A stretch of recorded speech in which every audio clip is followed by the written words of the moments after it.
So we have a talk about exploring RAUC, a flexible building block for image-based updates. Let's welcome Ruven. Thank you very much. I work for a small company out of Germany. We do embedded Linux projects, and that's where RAUC initially came from. And I'll start by introducing the concept of field updates. So usually in the embedded Linux space, we have some kind of build server or a CI or whatever, and that produces some kind of artifact that needs to be deployed onto many more target machines out there. Maybe the project has stuff in space or somewhere out in the field, so it's not easily reachable. Or sometimes people also want to do updates not only via HTTP, they want to ensure that every update is also operated by an operator and at the device. So they also want to do, for example, USB-based updates, so it's not always over the air. And the scope of RAUC is pretty much not anything related to building the artifact itself, so the image itself. It's more about generating the bundle that's going to be deployed onto the device. And then we also don't care how the bundle in the end reaches the device. We care about how to install the bundle in a fail-safe way to ensure that the device can always be booted. We want to be sure that nobody has to go out into the field and tinker with the device, and we want to ensure that it's always in an operable state. And for this, we built RAUC, which is an embedded Linux update framework. Framework meaning that we want to cover as many update use cases as we can think of, or we want to be generalized enough that your use case can also be covered by RAUC. And if it doesn't, we'd like very much to hear about it, because then we can adjust RAUC, maybe add new features, maybe think about the general concepts we've already implemented, and update the design. It's fail-safe, it's authenticated, so we have a signature over the bundle we are installing on the device. It's always image-based, because in the embedded Linux space, we want to be image-based. And the default example everybody always has is we do an AB installation. So we have 2 partitions on the device, and we only ever update the one partition that is currently not in use, then try to boot into the partition, and if that doesn't work out, we can just always fall back to the known good slot we had before. And the idea is that we have some kind of bundle which contains a manifest, which I will explain later, and this contains the artifacts that are used to install the system eventually, and it also contains some hooks if you want to do a certain migration on the device itself. And on the device, we are running RAUC as a service, as a debug service in this case. And this way your application can just talk over dbus to RAUC and ask, what's the current slot status? I want to install this bundle, so it's always up to your application how to do the installation. On the other hand, RAUC also needs to talk to the bootloader to ensure that we can switch over to the newly installed system for the next boot up. RAUC itself is written in C and uses glib, OpenSSL, curl, all the usual libraries you want to use, and because nobody wants to implement SSL or curl or some kind of async framework, which is just naturally not something you want to do. Why are we image-based in the embedded Linux space? As I've already said before, there's nobody going out to devices in the field to repair them. It's always very costly to send somebody there.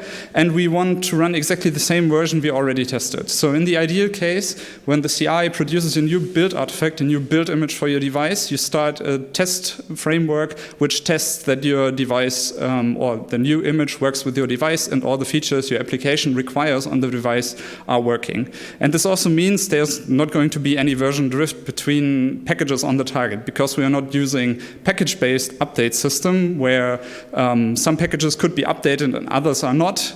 We are just using a purely image-based approach. And the example here is just a space device, in this case copied from the Linux for Space.org site, where it's totally unreachable. Even if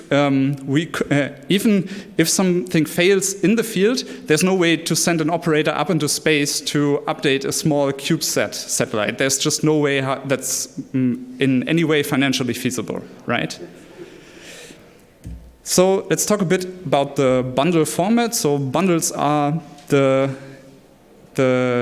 the files that are transferred to the device and which contain the update artifacts. I'm talking only about the Verity bundle. There used to be an older bundle format that's still supported for older devices, but not recommended for new designs, obviously. And it's the Verity format as it uses dm-verity underneath. We have bundle contents. In this case, could be a rootfs image and an upfs image, some kind of hook for online data migration, and a manifest file.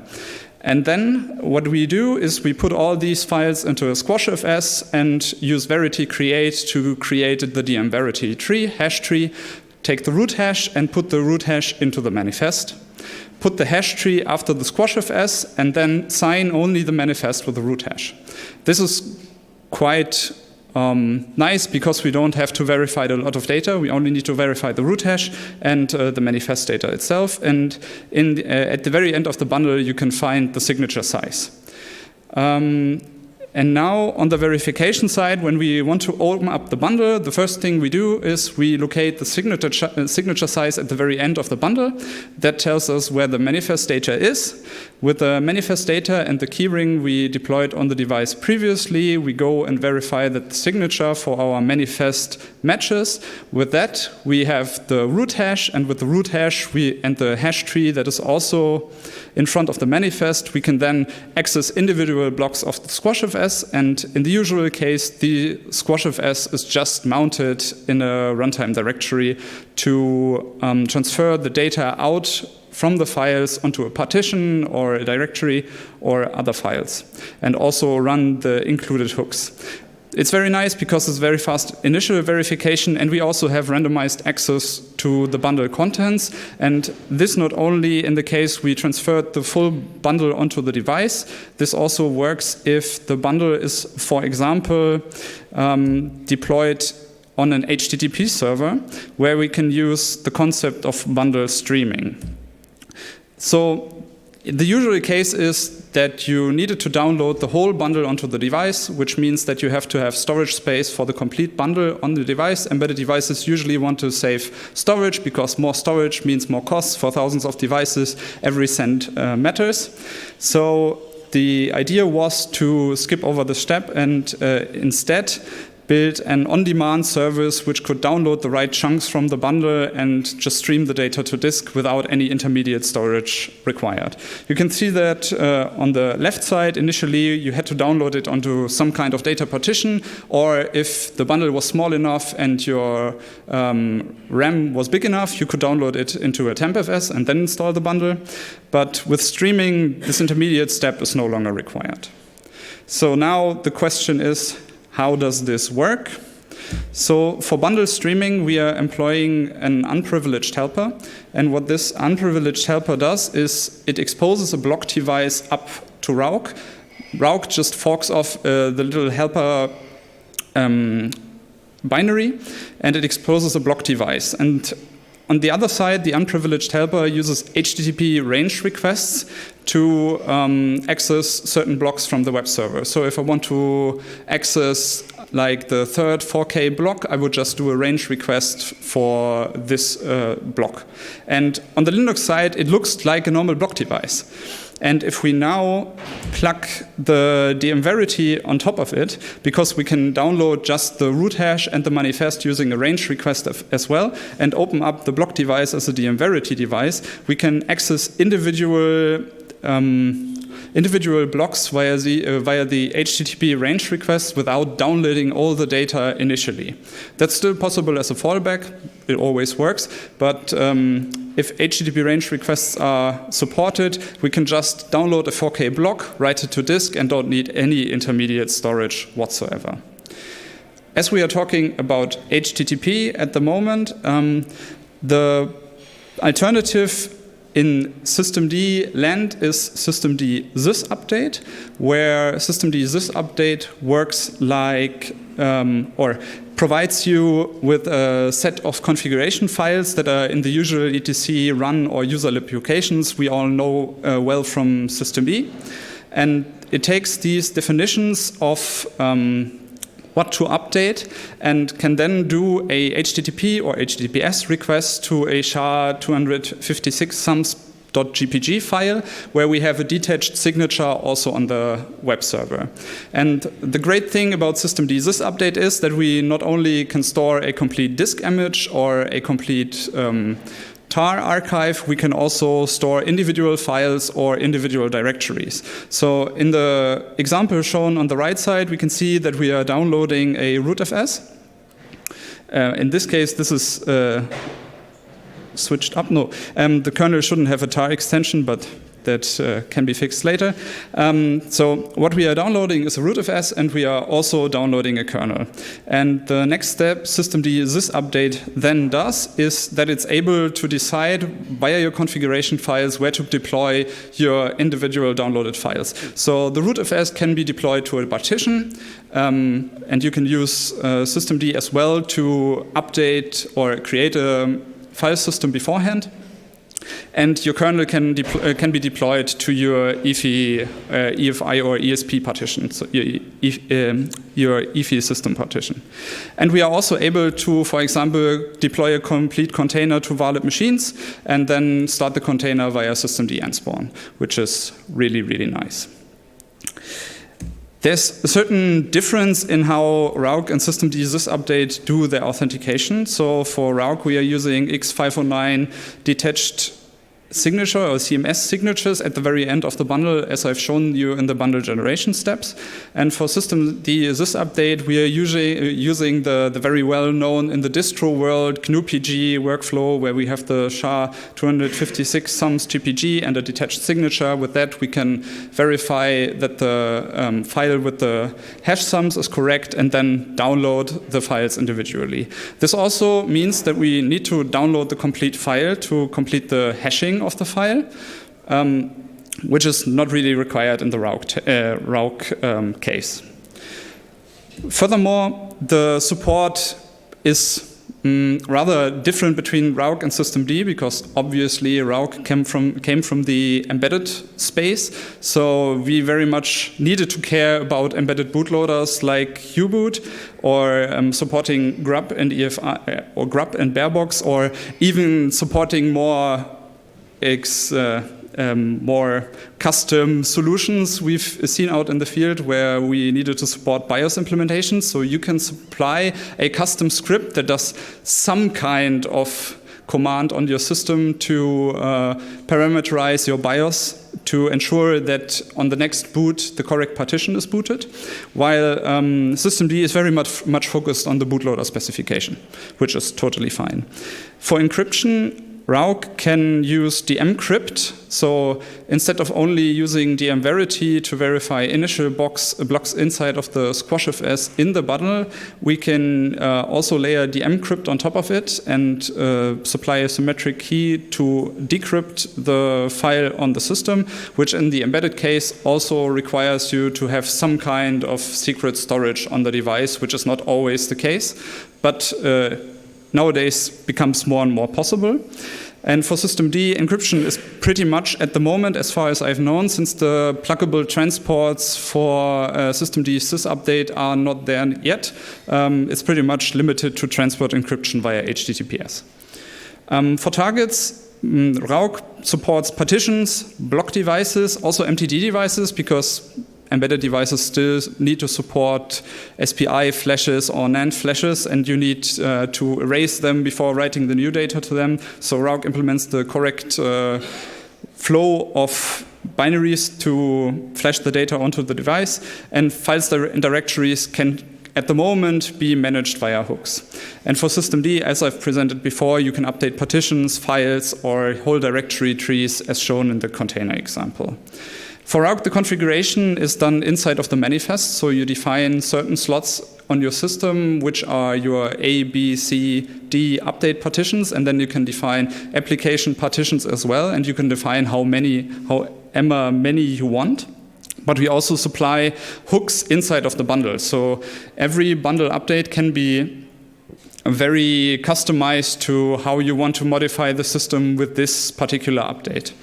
Configuration in the systemd case is done using the directories I've mentioned before, so userlib or etc, or also run if you want to supply runtime configuration. So it's totally possible to also support a case where you plug in a USB stick and then copy the correct configuration onto the device, but that needs to be done beforehand.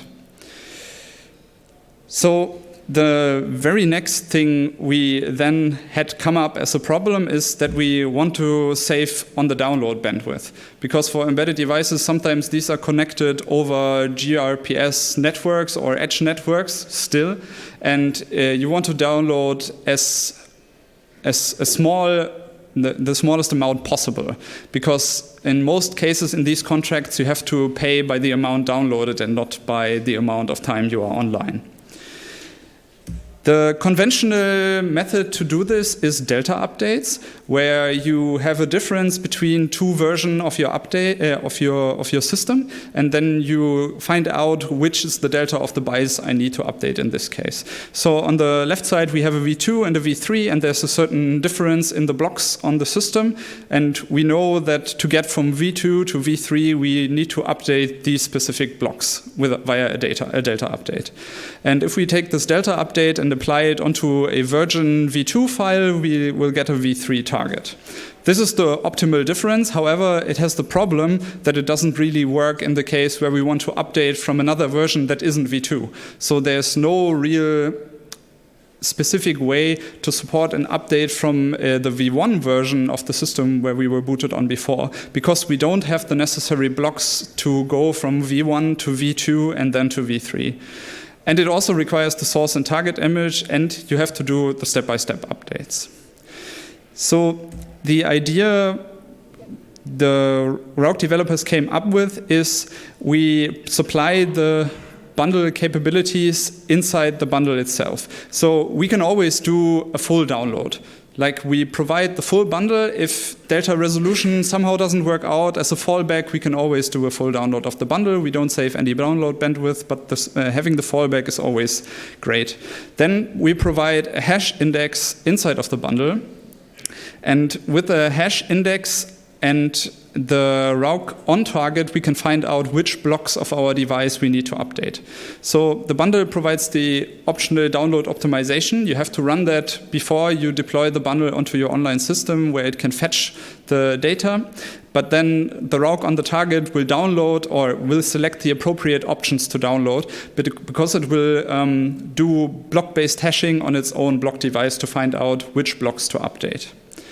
So in effect, on the target, it looks like this. We have a V3 device and a hash list, and then we compare which hashes we already have, or which blocks we already have on the target, and we only ever download the blocks which are required to update from a certain version to the newer version.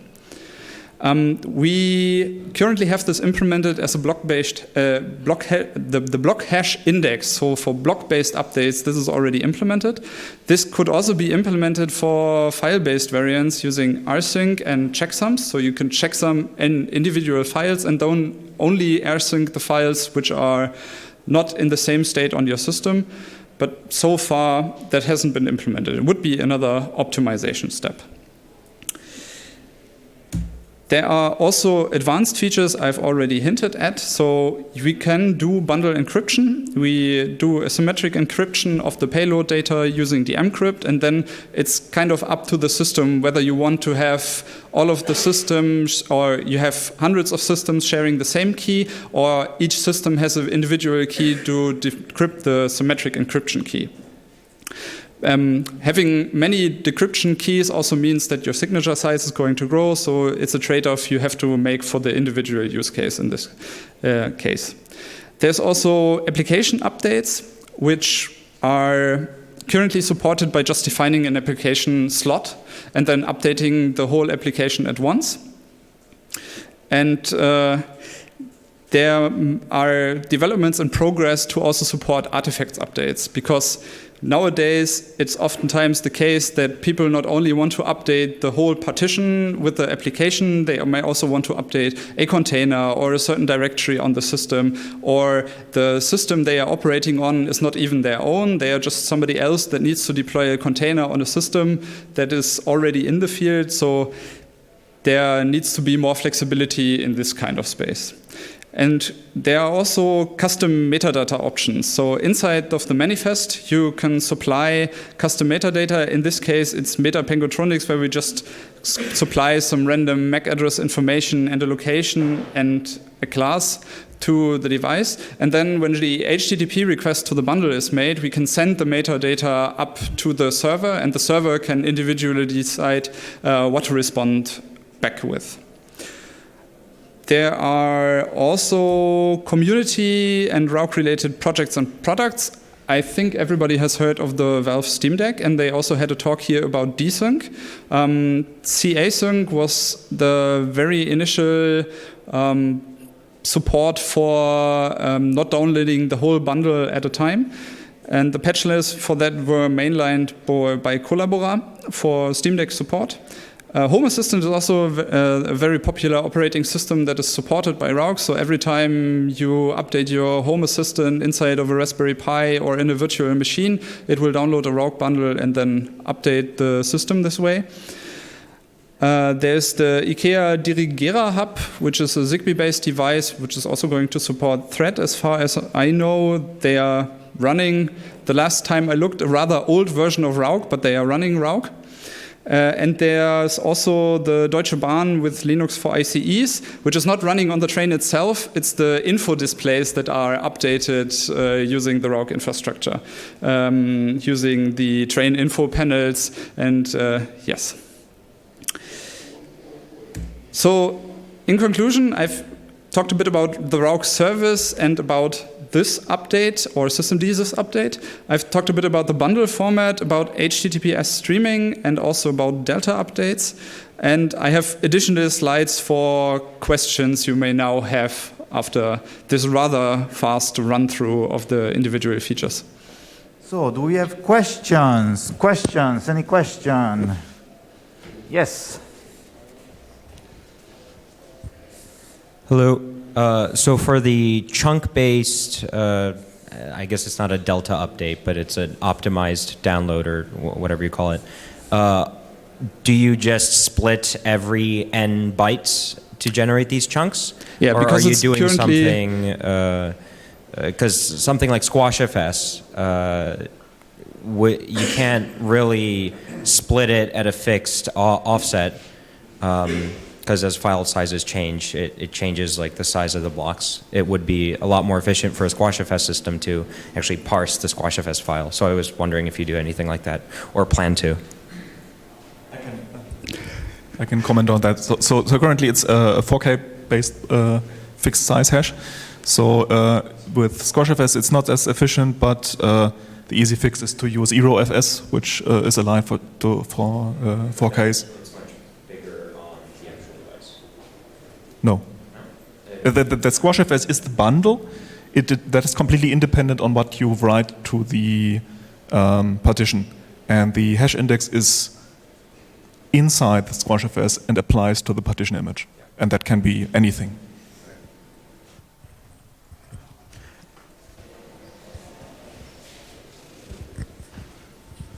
Also for SquashFS, there is a patch that aligns the files to 4K boundaries exactly for this reason, to make it easier to split. Where can I find this patch? I don't know if it's been merged upstream, but it's floating around in many places, and I think it was introduced by the Chromium OS people.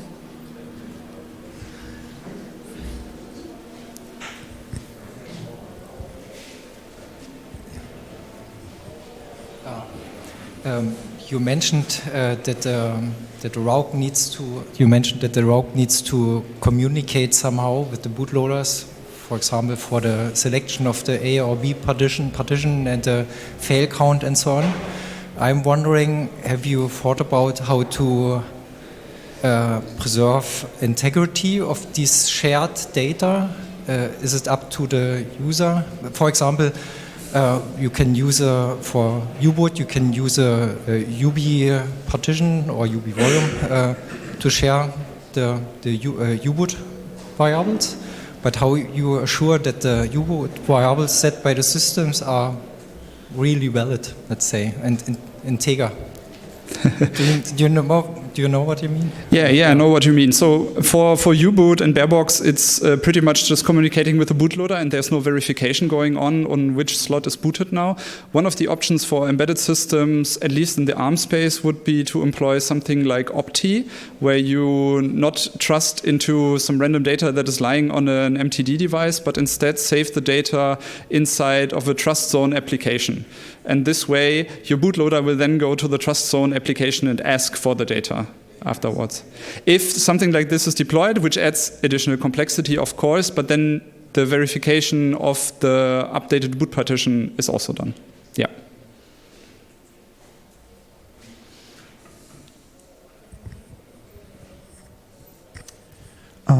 I didn't really get how the Delta update works with the AB partitioning scheme. Wouldn't it be, because it looks like that the Delta update would be an in-place update, and I would use the currently booted partition.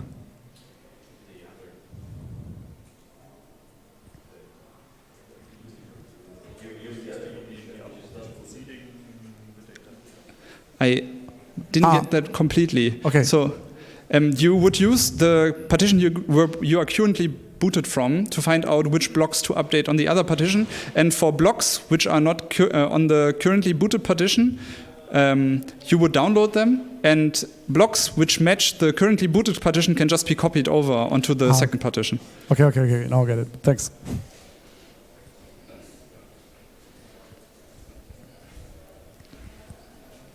Just a quick question, like you put the unprivileged helper and block device thing there. Is that NBD or what is that? Okay. Yeah.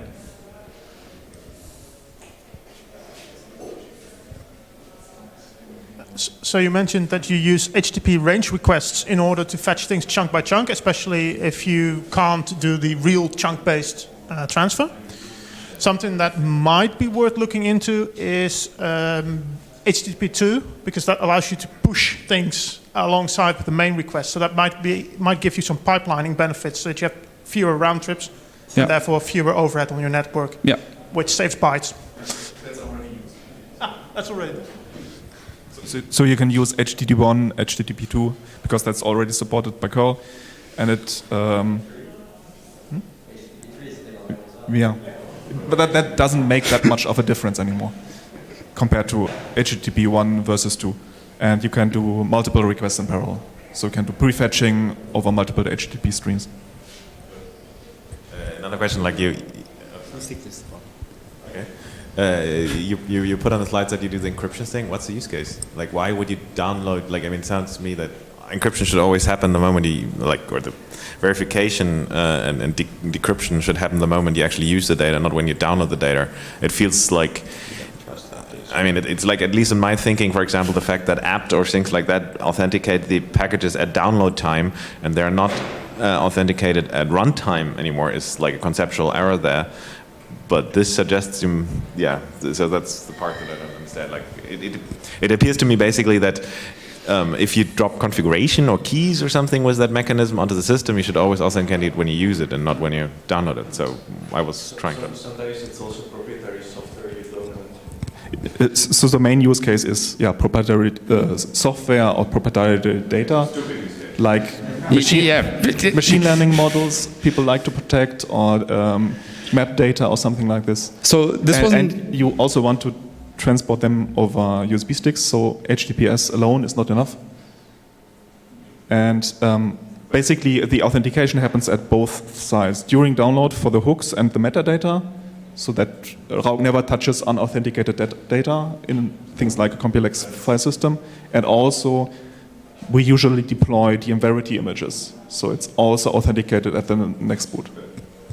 So these people who have these weird proprietary operating systems, they are fine if the data at rest is unencrypted, but are okay if it's like just wanted to be encrypted separately during download, or Because that's kind of what he's saying, right? Like, because, I mean, if it's encrypted anyway, if it's at rest on the system, then why do you need to encrypt it again during download? That's the part I don't get. Yeah, I totally agree. So I totally agree. If the data is encrypted during transfer, you want to also have the data encrypted at rest on the device. Yeah, so why do you have just separately? Because the encryption key on the device is usually per device, and we don't want to create bundles for each device. So, but that implies like the encryption key for the transfer, like all the systems know it, like it's a shared key. Okay, so you have them per device after all. Look for the. Yeah, but you're saying that you don't want to maintain per device keys for the decryption of the transport. I suppose the question is there re-encryption as part of the update? Like the download payload is re-encrypted locally on the device as part of the update process. So it comes with a shared key that all the devices know, and then they. So show the encryption slide. So Yeah, sure. the SquashFS is basically encrypted just via DMVerity. The next one. Yeah, this one. Sorry, the previous one. So this one. So This one. one way is to have a single shared private key for all devices. So if that leaks, everything is broken. That's the easy way, but it's insecure.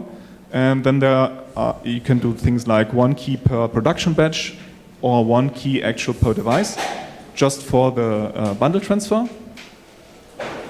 And that can contain things like machine learning models and so on. And while it is installed, it's installed maybe to a DM integrity and DMcrypt partition, which uses a per device random key. Okay, but that sounds. Yeah, but I can't do DM integrity at this point for the whole data. Because then I would need to have fixed symmetric keys over all devices, and that's not something I want. Well, like, I mean, so at Microsoft we have similar scenarios where we have these images and deploy them to large systems, and our way of thinking is always that transport doesn't matter.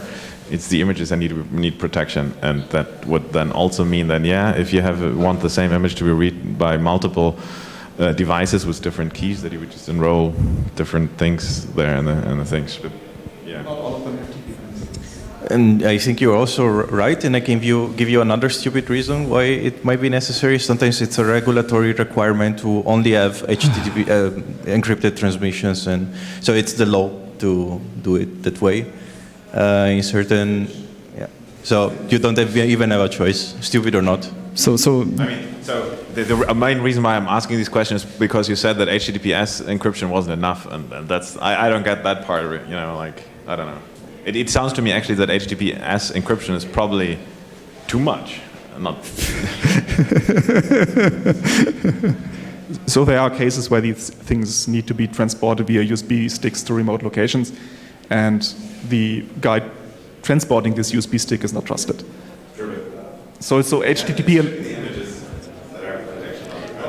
Yes, and also the images themselves might be stored into untrusted update servers. So it's not always a centralized system, the one pushing the update to the final device. So they need to be encrypted at rest, and due to various reasons, they might also require encryption during transport.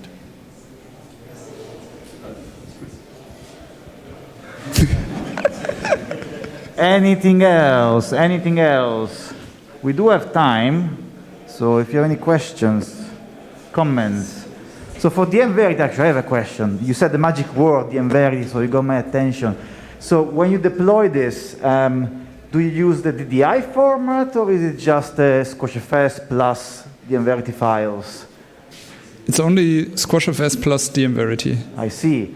Can I convince you on standardizing on the file names for that? Because, you know, in systemd world, if you have a SquashFS plus DMVerity files, we do auto-discovery. So every time you just point to a root.raw, and if there are verity files, they are auto-discovered and used, which is amazing. But if I can convince you on using the same file names, we can share at least that that characteristic.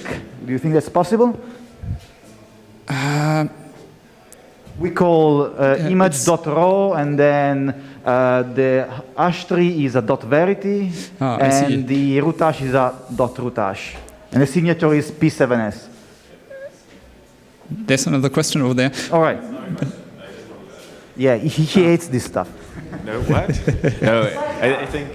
Yeah, the sidecars are stupid, but no, I mean, you glue these things together, right? And then you put the offset at the end. Yes. I think one thing that Lucas had probably wanted to suggest, I don't know, is that you use GPT as an envelope, right? Like, because then they become self-explanatory and actually happen to be able to be mountable by systemd. our tools, right? Like by everything, like from Anyway, so it might be nice to unify in the same format there because you're so close. You're just lacking the GPT It's just envelope. the GPT envelope to ensure that systemd can mount the. It's gonna grow a couple of sectors, but it's cheap, right? Like, and it would be self-explanatory, and people could use all kinds of tools to build these things, SFDisk, repart, as we heard in the earlier talk, for example. So you would gain a lot of like a tool chain stuff that would just start working with it. So, I mean, it's an idea. So yes, I mean, that for DDIs or for sidecars as well. We have a standard for both. So standardizing on either of these things. DDIs are better, yes. So yes, if you want to, we have specs and everything else. Thanks for the suggestion. Yes. Any other comments, questions? Going once, going twice. Well, let's thank the speaker. Thank you very much.